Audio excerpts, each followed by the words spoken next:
Euroregione News. Mutui casa, tassi outlet. Se l'edilizia è in affanno, con una marea di immobili invenduti, l'andamento dei mutui casa sembrerebbe andare nella direzione opposta grazie anche a quelle convenienze che derivano dalla esistente maggior offerta rispetto alla domanda. Lo stanno a dimostrare i numeri presentati in un incontro con la stampa locale da Friuladria, che con Cariparma e Carispezia fa parte del francese Crédit Agricole, gruppo presente in 60 paesi con 49 milioni di clienti e 76 miliardi di patrimonio netto. Così spiega Valerio Bottazzoli. Come diceva lei, Friuladria fa parte del gruppo Crédit Agricole. Mi piace ricordare che la casa madre di Friuladria è Cariparma.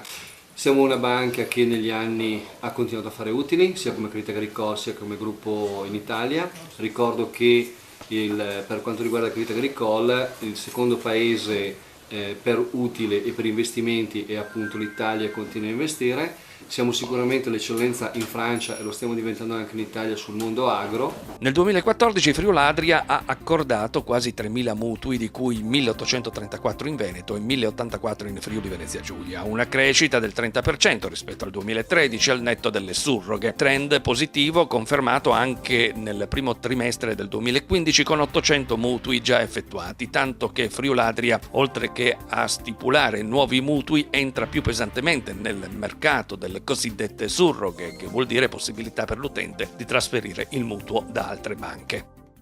Tutto il mondo dei mutui nel 2014 è cresciuto in Italia di circa il 30%. In questo 30% però venivano conteggiate le surroghe, cioè mutui già esistenti surrogati da altre banche. Il dato reale dell'acquisto e della compravendita delle case del 2014 si può leggere tranquillamente sui giornali e non abbiamo avuto un grandissimo impulso. Noi come Friuladria nel 2014 abbiamo incrementato la nostra quota di mercato del 30% al netto delle surroghe, quindi abbiamo fatto 3.000 mutui rispetto ai 2.200-2.300 dell'anno precedente. Quindi un mercato sicuramente molto vivace, ancora più vivace nel 2015.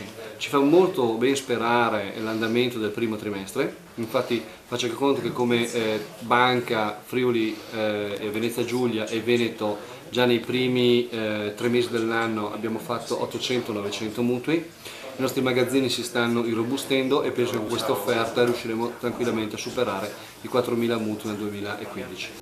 Friuladria presenta sul mercato il Gran Mutuo Green, che ha un plafond di 500 milioni di euro. Per raggiungere gli obiettivi, prima che si muovano i competitor, Friuladria punta particolarmente sulla trasparenza e la convenienza del mutuo e sulla velocità burocratica nel deliberarlo.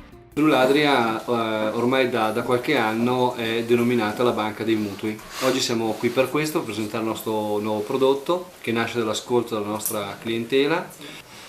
Le faccio un esempio per essere più chiaro. Sì. Oggigiorno un mutuo acquistato in Friuladria, un mutuo di 100.000 euro a 20 anni, ha una rata di 499 euro. Questo dice lunga sulla trasparenza che vogliamo avere col cliente.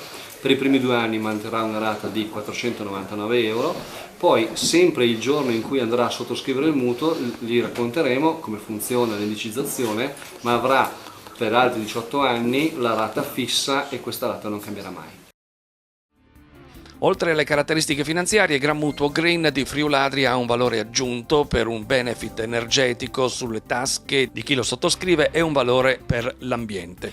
La nostra clientela è sicuramente molto attenta al risparmio energetico, è molto attenta all'ambiente e noi abbiamo cercato di sposare l'acquisto della prima casa e anche rispondere a questi 2 elementi di interesse appunto dei nostri clienti. Da una parte con una partnership attraverso Edison. Infatti chi sottoscriverà un nuovo mutuo con noi per un anno avrà una bolletta pagata aderendo all'offerta di Edison, e dall'altra parte stiamo lavorando, questo per l'ambiente, per il rimboschimento di alcune località che sono degradate sotto un profilo idrogeologico. Avete ascoltato Euroregione News.